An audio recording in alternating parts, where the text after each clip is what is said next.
IP를 계약을 하거나 혹은 사용자분들이 IP를 살 때 어떻게 사용하겠다라는 내용을 이제 플랫폼에 작성을 합니다. 그걸 이제 저희가 작가님한테 전달해드리는 구조로 되어 있는데 만약에 그 해당 내용이 중간에 변경되거나 혹은 그 사람이 이제 그거 말고 다른 식으로 쓰거나 했을 때는 저희 플랫폼 차원에서 어떻게 대처를 하면 좋을지 궁금합니다.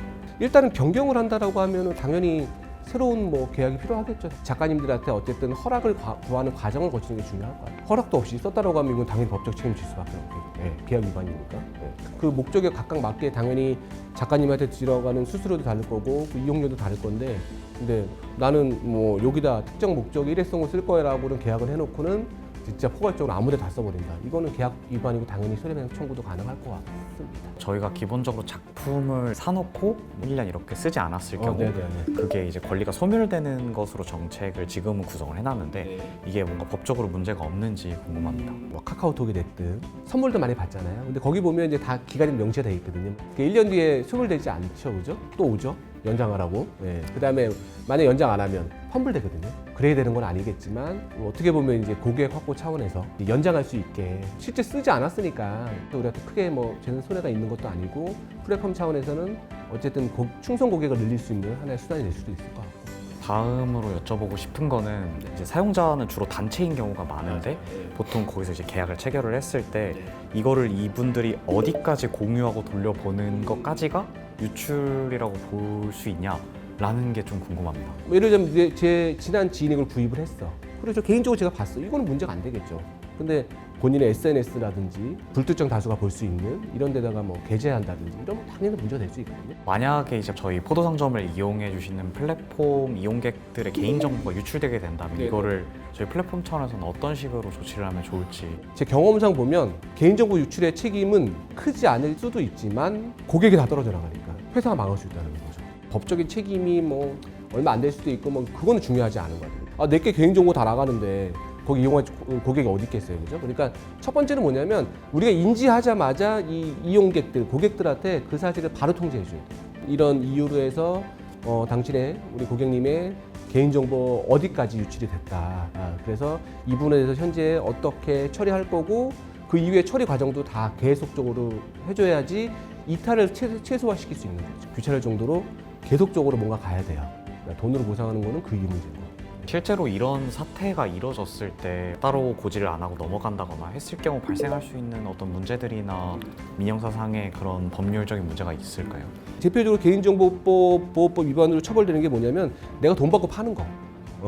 개인정보보호법이든 이런 형사적인 문제든 또 민사적인 문제든 중요한 거는 형사적인 문제는 고의고요.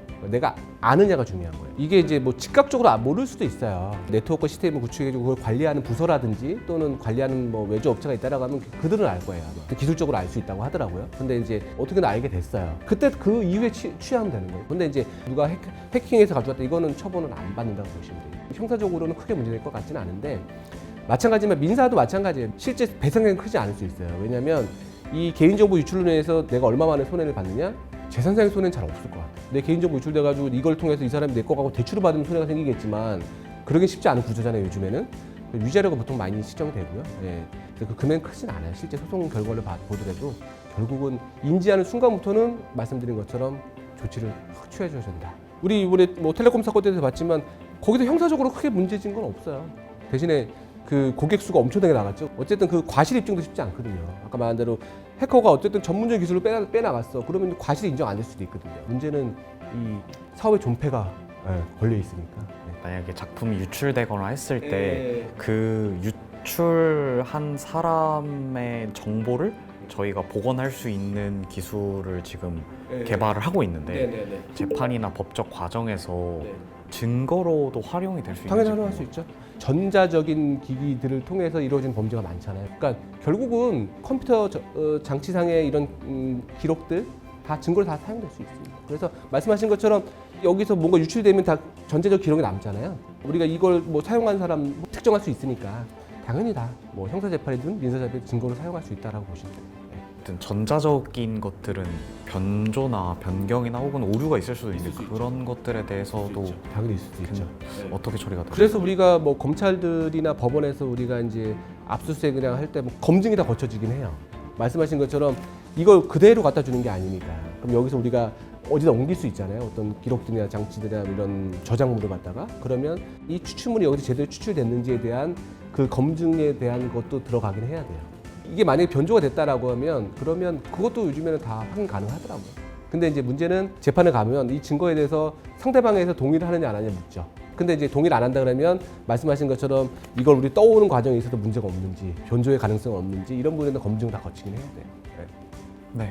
오늘 이게 생각보다 사업을 하다 보면 처음에는 이런 법률적 자문들 혹은 질문들을 하기가 되게 어려운데 오늘 만나 뵙고 너무 좋은 답변이 된 것 같아서 너무 감사합니다. 저도 또 여러 가지 이런 부분이 문제가 될 수 있구나라는 거에 대해서 많이 배운 것 같고요. 이런 분야가 다양해지고 사업도 영역도 확장이 되다 보니까 공부할 게 많다라고 생각이 들었던 좋은 자리였던 것 같고요. 덕분에 저도 오늘 많이 배우고 감사합니다. 감사합니다. 네, 오늘 정말 뜻깊은 자리였고요. 지금도 준비를 하시고 계신 분도 계실 거고 스타트업 대표님도 많이 계실 건데요. 궁금한 사항이라든지 문제가 되는 사항들 있으시면 언제든 연락 주시면 성심성의껏 답변 드리겠습니다. 감사합니다.